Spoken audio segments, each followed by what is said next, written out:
Alright guys, welcome to the lesson 03, and here we're going to take a very quick preview of the scene assets and the scene file. Before we proceed, we also need to know that what exactly is lying inside the outliner of our scene.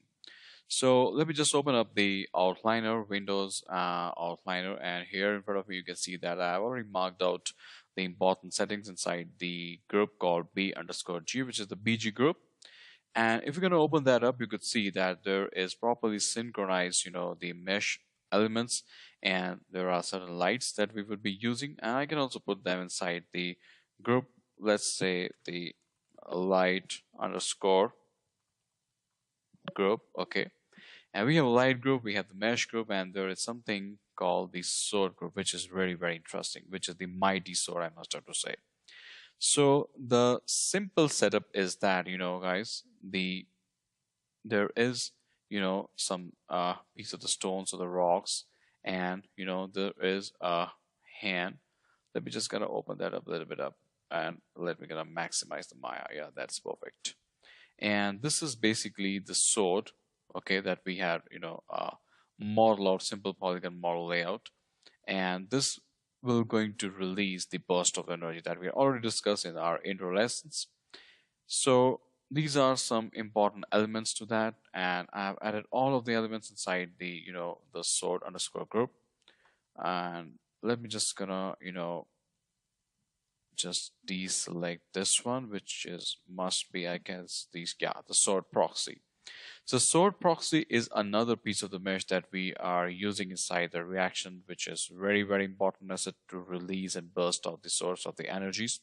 We're going to take in our further upcoming lessons how this will very going to affect the scene, because in the case of the dynamics, most of the times we're also going to consider the proxy objects, which are basically the lower version polygon of the the mesh, which is generally getting used, or which is you need to see just in front of you. But that's not the story. The story is a little different. Most of the times we use a different mesh, which is the lighter versions of the visible mesh. Okay, so in this case the proxy would be this one, named by sword underscore proxy. And the thing is that we also gonna have a doom, which is a light doom. All these things are very, very effective and responsible for taking out the good quality render setups. And I do also have under just the side of the display, there's something called the render. We do have all those important layers that's we also going to discuss with you in the later section of this course: the occlusion render, the blue light, the particles, etc., etc. Okay. And that was all about the quick preview of the lessons. I hope so. It's pretty much easy for you to grasp. And one very important thing I just forgot to share with you.